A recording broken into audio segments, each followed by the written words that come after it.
July 13th, 2013.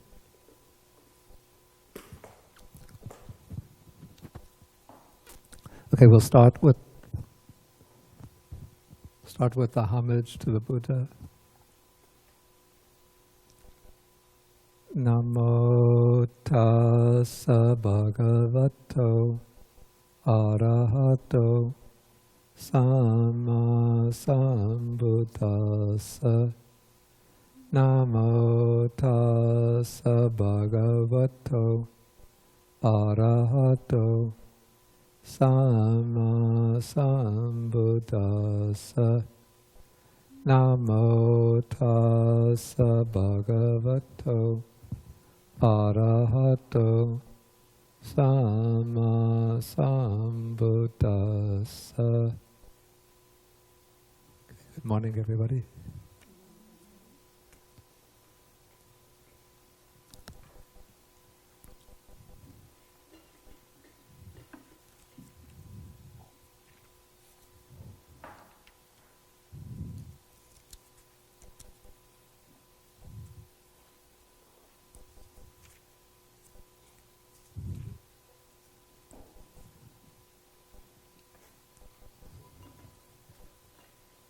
Okay, so today marks a big transition for us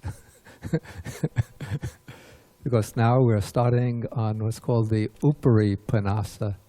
That means the final 50 suttas of the Majjhima Nikaya. This is the third division of the Majjhima Nikaya, the third and last division.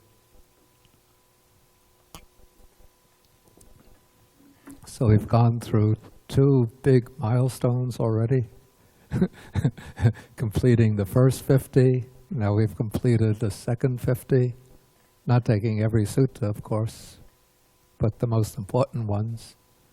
And now we come into the third 50.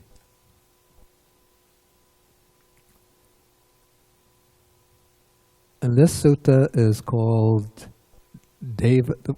I have to apologize, by the way, that you're not in the announcement, that it didn't mention the sutta that we'll be studying today, because a new person has taken over the job of sending out the notices, and I was away this past week, so I didn't have access to email, so I couldn't inform her. So she sent out the announcement on Thursday, but hadn't sent out the announcement early this morning or recorded the phone message until I went for breakfast, and I conveyed the message to her at breakfast. But I'll see that this is done regularly in the future.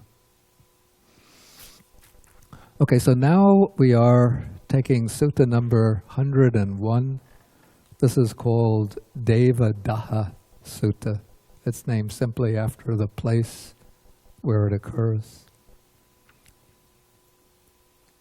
Okay, so this sutta takes place when the Buddha was living in his own native land, the Sakyan country, at a town called Devadaha. And so now the Buddha is addressing the monks, and he's going to recollect some past encounter that he had. Okay, so he begins by saying that there are some recluses and Brahmins who hold this view, that whatever a person feels, whether pleasure, pain, or neither painful nor pleasant feeling, all that is caused by what was done in the past. It's, in other words, is all caused by past karma. Whatever one experiences, if one experiences pleasant feeling in the present, that's caused by past karma. If one feels painful feeling in the present, that's caused by past karma. And if one is just feeling just the neutral and different feelings, that is also caused by past karma. And so the view that's being enunciated here is the view that, if we jump to the end of the paragraph, that this is the view expressed by what the Buddhist texts call the Nigantas. The word Niganta means the ones without any bonds, without any ties or knots. And the Nigantas are what we know historically as the Jains, the Jainas. And the Jains were a school of Indian thought and practice contemporary with the Buddha. In fact, probably the Jains go back even long before the time of the Buddha. So the Jains could have been a school of Indian spirituality that comes from a very, very early period. It might have been, the Jains might even have been the descendants of the kind of spirituality that was practiced before the Aryan invasion of India.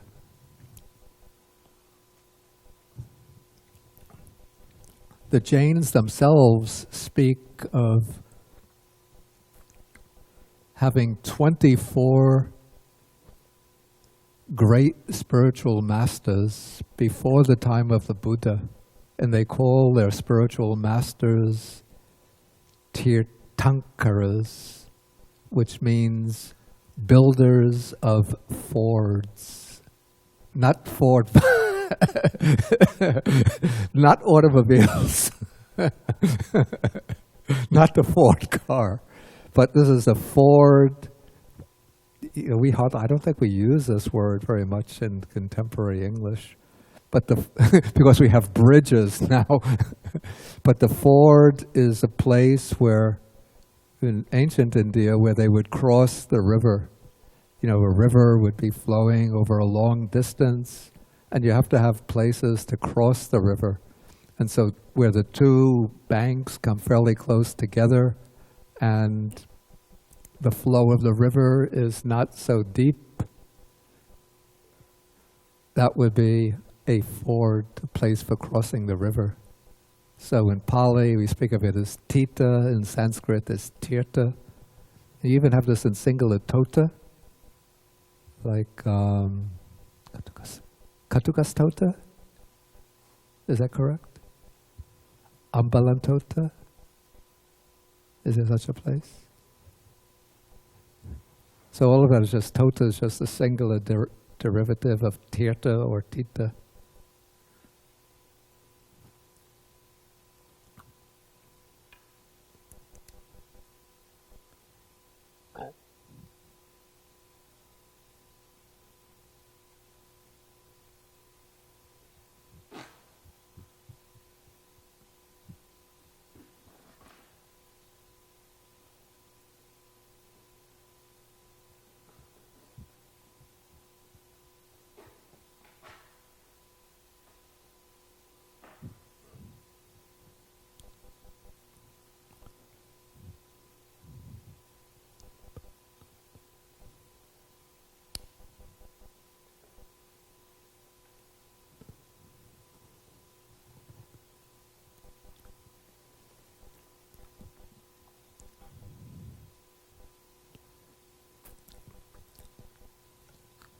Okay, so the Jains ascribe their teaching. They say that they have 24 Tirthankaras, ford makers, ford builders, who are supposed to be like the great teachers of Jainism.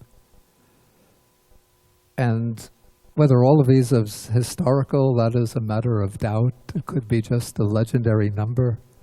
But the historical great teacher of Jainism is a person who is often mentioned in the Buddhist texts, and his name is, he's referred to in the Buddhist texts as the Niganta Nataputta. Niganta is the general word for the Jain ascetic, and his name is given as Nataputta, or sometimes Nyataputta.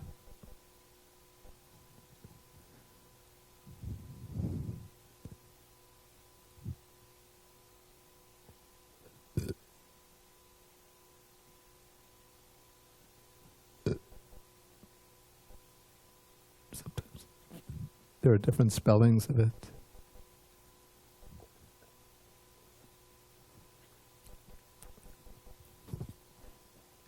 But he is known historically as sometimes he's referred to by his own devotees, the followers of Jainism,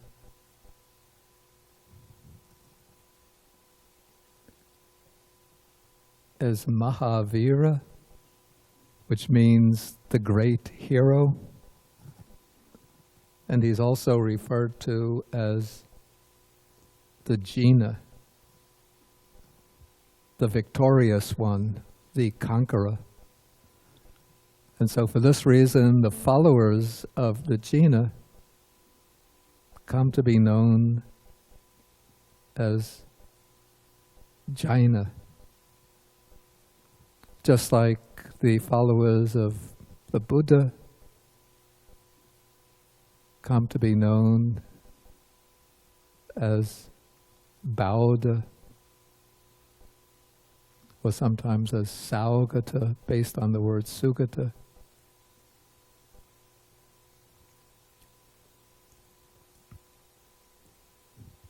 And Mahavira, the Jina, was a contemporary of the Buddha, probably a little bit older than the Buddha. He died earlier than the Buddha did because the Buddha's texts have recorded the Buddhist monks and the Buddha discussing the death of Mahavira. And he also taught in just about the same part of India where the Buddha taught, basically in the northeast of India. And yet there's no record in the texts of a direct face-to-face meeting between the Buddha and Mahavira. It would have been like a really interesting meeting. But we see that the Buddha encounters the Jain ascetics and has discussions with them. And sometimes,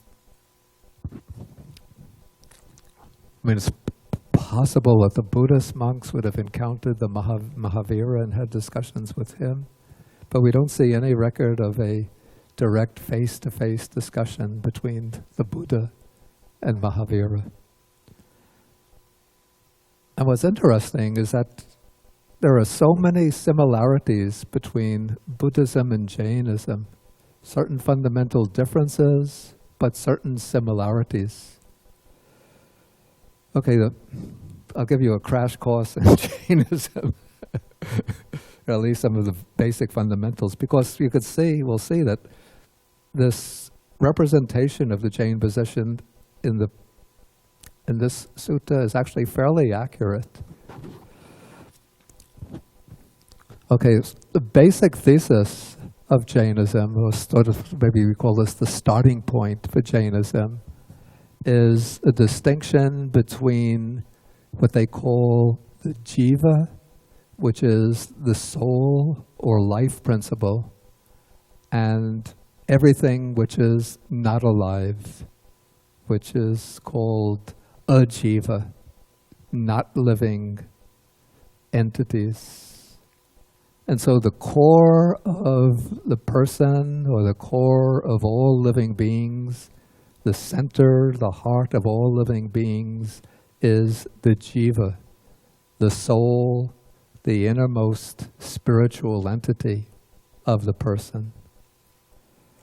And through beginningless time, according to Jainism, the jiva, the living entity, has been mixed or mingled with non-living reality.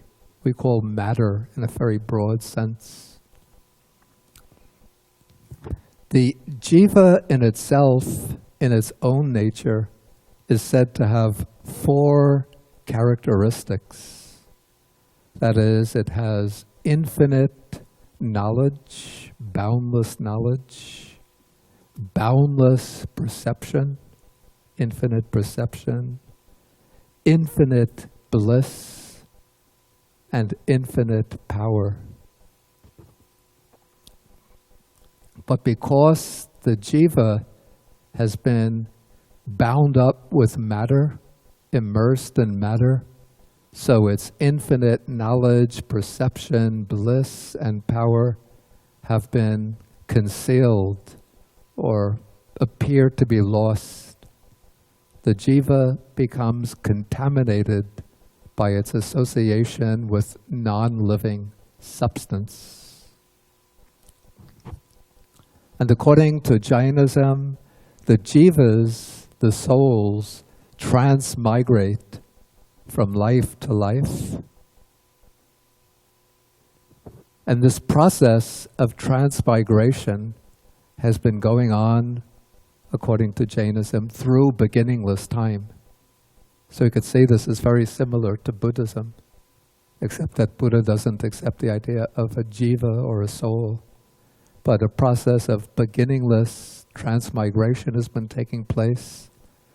And according to Jainism, the universe or the cosmos itself is without any beginning. So Jainism does not accept the idea of a creator God. There are many different realms of existence. There are realms of devas or deities, but none of them are a creator God. The devas too are living beings who have their own jivas which pass away from the deva world and take rebirth elsewhere and move on from life to life. Did you have a question, Mike?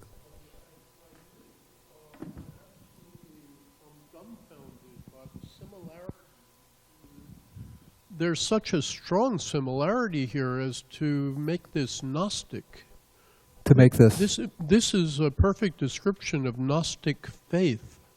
Your description of the faith of the jivas or the jains is essentially Gnostic.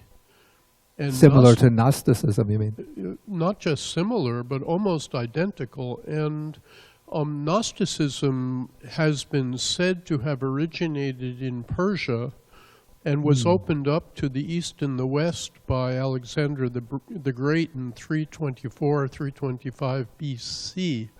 So this is fascinating to me. I'm wondering if you see anything there.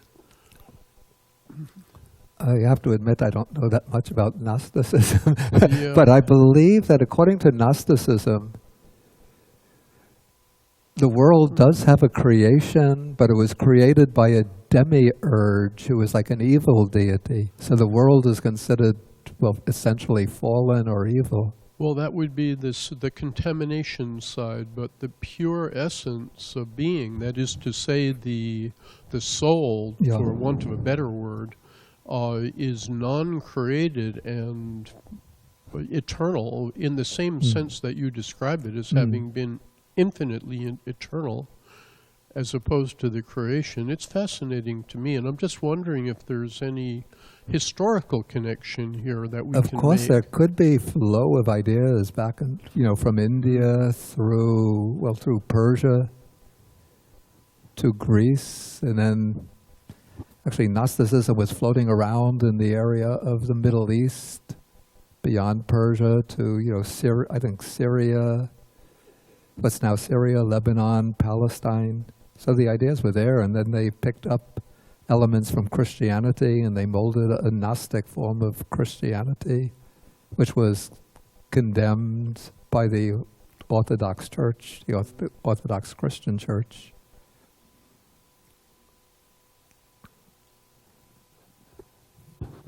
Okay, now an important point in Jain teaching is that the jivas are multiple and distinct individual.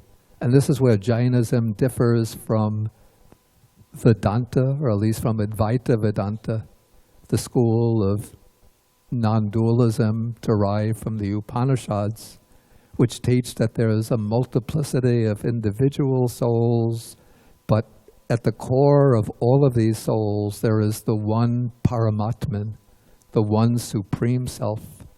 And so we are all, this is according to Advaita Vedanta, we are all essentially identical with that one Supreme Self. And just our individual existence is an illusion due to Maya, the world illusion superimposed upon the one infinite universal reality. Jainism doesn't accept this idea of one universal self, but holds that there is a multiplicity of individual selves, which even in the state of liberation retain their individuality.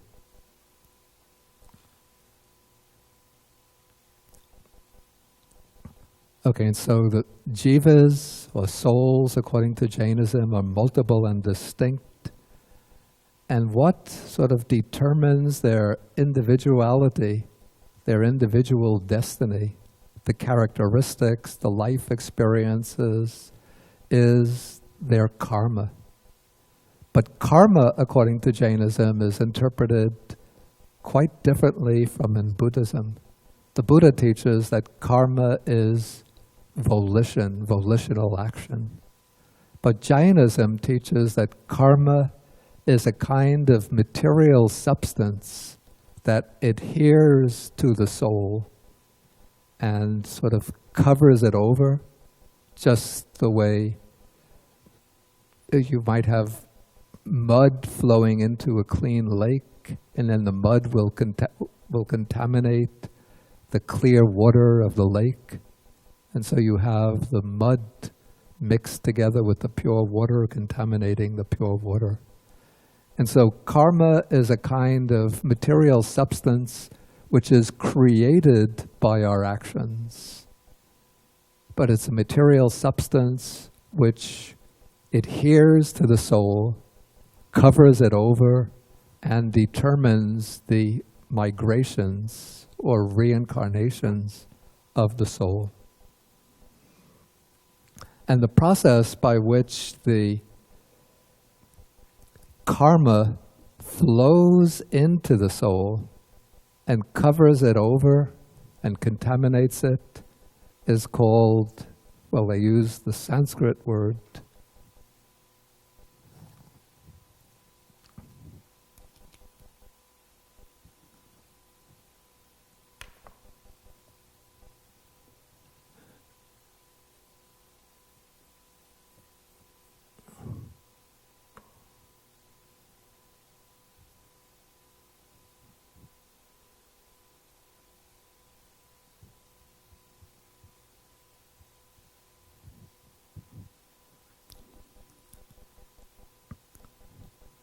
the word is ashrava, which comes from a root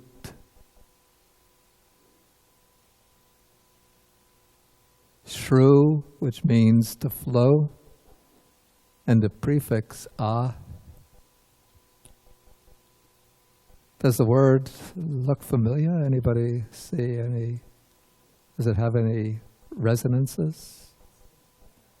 Exactly, exactly. It's in Pali, it's asava. And so you could see that the Buddha took quite a bit of his vocabulary or terminology from words, terms, ideas that were floating around in the Indian spiritual scene of his time. But he took these terms and often gave them a different meaning.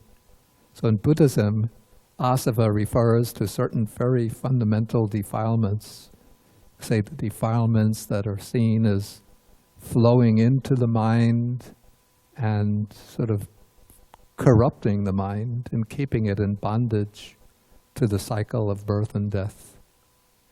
But in Jainism, ashrava refers to the flowing in of corrupting karmic material into the jiva.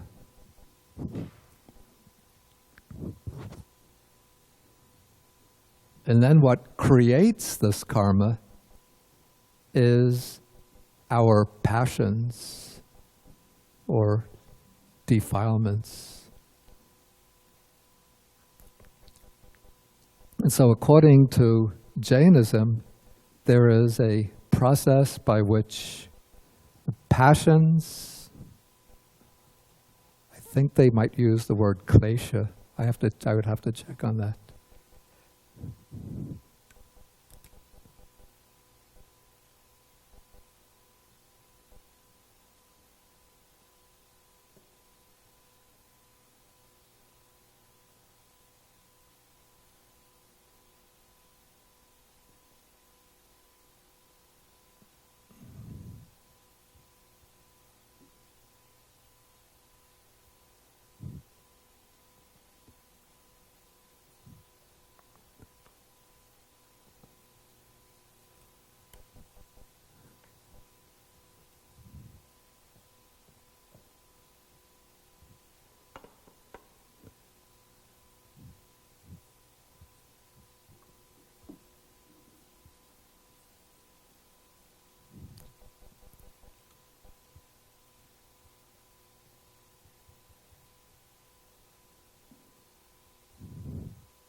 Okay, so the passions lead to the creation of karma. Karma as actions that create this material karma that flows into the soul and contaminates it. And then the karma is conceived of not only as a kind of material substance, but it's compared to seeds which have the potential to ripen and create, well, they create individual existence, the individual forms we take as we transmigrate from life to life. And then the karma also matures or ripens in the form of particular experiences, pleasant experiences and painful experiences, or neutral experiences. And then these pleasant experiences and painful experiences will trigger more passions, creating a kind of vicious cycle. And what are the primary passions of which the Jains speak?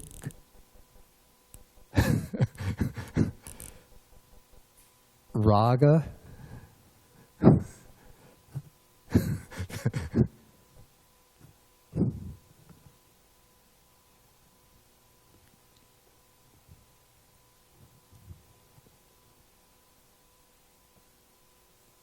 again they use Sanskrit.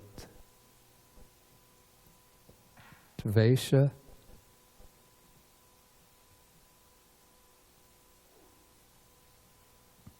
and moha. So raga is attachment or lust. Dvesha is the same as the Pali dosa, which means hatred or aversion. And moha is kind of dull indifference or delusion.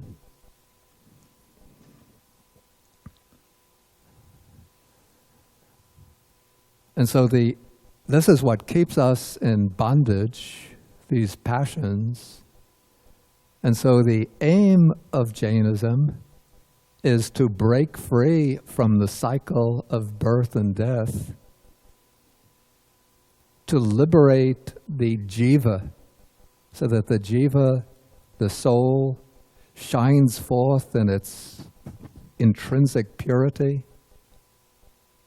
and enters with the ending of the cycle of birth and death.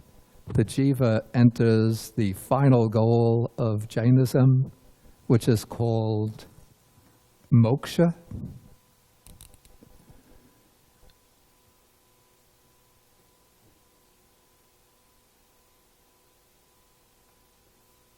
Or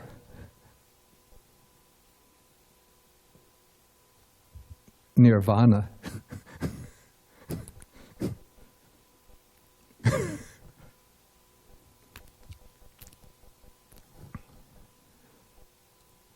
So if somebody comes into the classroom just now, like you just arrived, and looks on the blackboard, they'll think, Bhante is just giving a quick rundown of the fundamentals of Buddhism, right? But I've been explaining the Jain position of Jainism.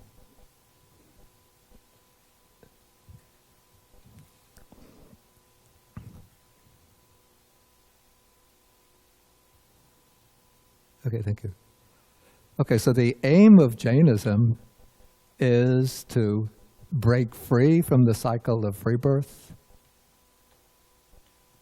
by destroying karma and the defilements, and thereby winning moksha or nirvana, in which the bondage of the soul, the jiva, to matter is broken, and the soul is emancipated into its own intrinsic nature and remains in a kind of unconditioned realm. Maybe this is the way they understand nirvana.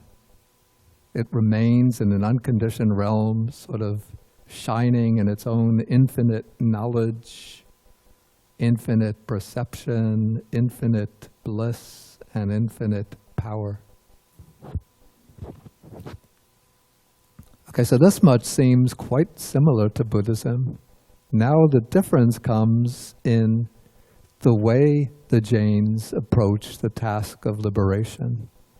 For the Jains, what keeps or at least, even in the theoretical part, there's the major difference in that the Jains have the doctrine of the jiva, the individual self or soul, whereas the Buddha rejects that. But in the practical discipline, this is where we start to see quite significant differences in that for the Jains, the task, since it's karma that keeps us, that weighs down the soul and contaminates the soul, and karma is a kind of material substance adhering to the soul. So for the Jains, main part of their spiritual discipline is to destroy the old karma, to eradicate the old karma. And this is done by ascetic practices. So the way the Jains look at it, that as long as the karma adheres to the soul, this karma will eventually have to ripen. And that will keep the soul in bondage to birth and death, to samsara. And so in order to liberate the soul, what has to be done is to burn up the old karma, or to wear it away.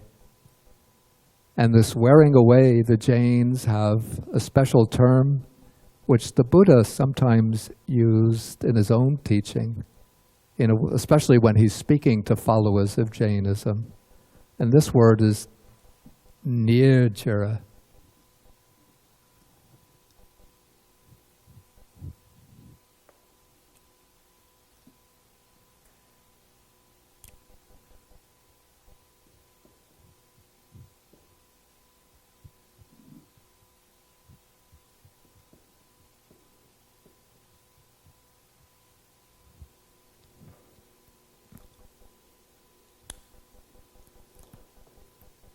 It must be related to the word jara, which means old age. Because when one grows old, what happens is that the body becomes worn out. But nirjara means the wearing away of the karma that's contaminating the soul. And the way that the karma is worn out is by these strong ascetic practices.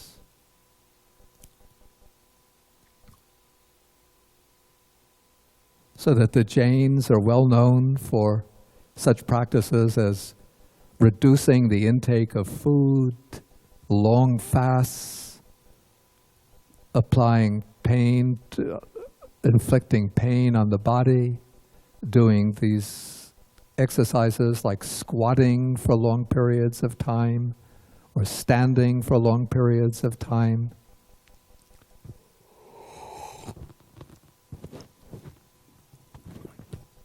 And in fact, they go, at least one of the sects of Jainism goes completely naked.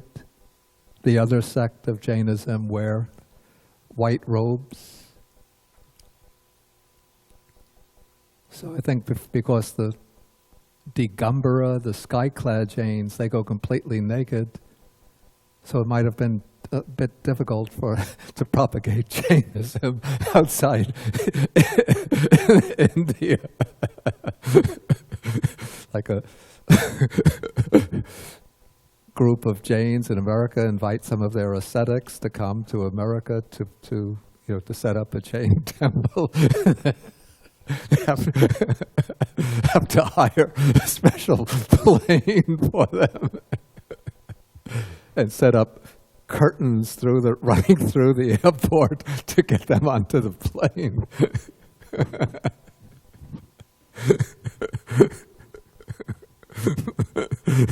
And then when they disembark, coming out into the Kennedy Airport, everybody will be looking around. Who are these guys?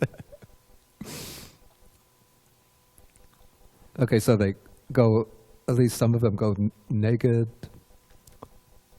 And the sort of supreme practice for the Jains is to completely abstain from food until one dies. That's regarded as sort of the cream of the practices for the Jains.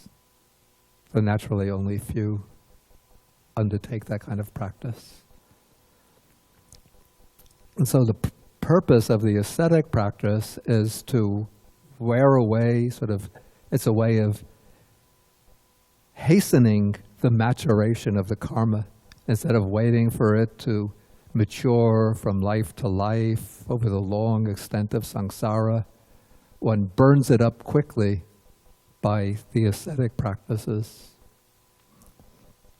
But the Jains also have the practice of meditation, which has the purpose of stilling the passions, because it's really what creates the karma is the attraction or lust for pleasure and the aversion or repulsion towards pain.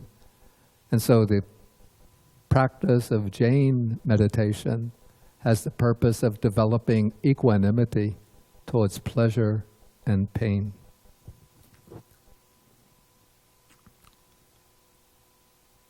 Okay, another very important practice for the Jains, which also was incorporated into Buddhism, though it also could have an independent development in Buddhism, but the terminology is the same, and that is ahimsa, which means harmlessness.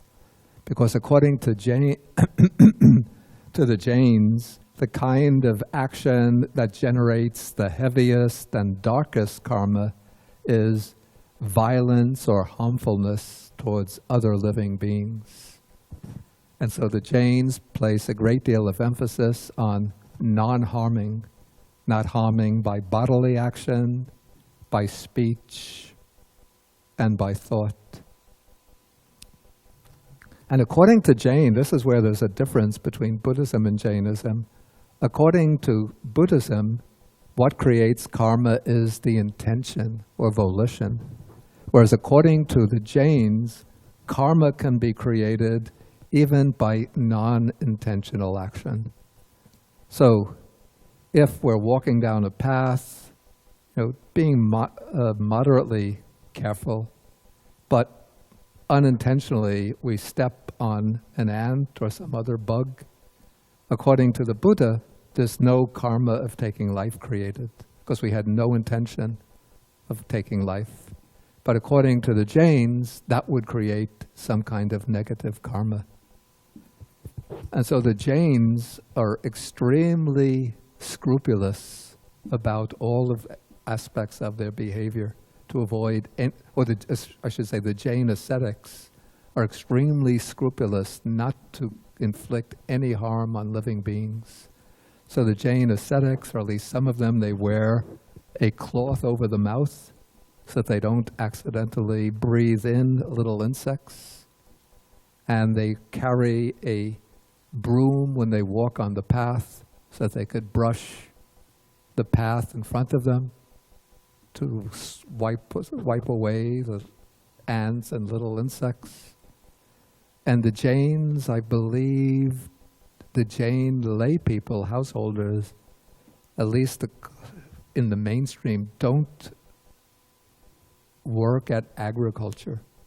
Because in agriculture, you accidentally kill living beings, or unintentionally kill living beings, when you plow the soil or harvest the crops. So for this reason, the Jain community in India, which still exists today, are extremely capable business people. I think in Bombay, in some of the major Indian cities, in Gujarat especially, the Jains are a very, very prominent part of the business community. And the Jain theory of truth They call this anekarta. It's a theory of, how to put this, multiple aspects of truth. So it's a very, very open, flexible, comprehensive theory of truth, according to which one could make statements which seem to be contradictory, but are true from different points of view. And so Jainism has been able to accommodate a great variety of opinions, a great diversity of opinions. And it becomes an extremely tolerant religion, at least in theory. I don't know in practice. And for this reason, some of the major book publishers in India today, book publishing companies, are run by Jain families, because the Jains have a very, very tolerant attitude towards the multiplicity of religions in India. So if you know of Motilal Banasidas,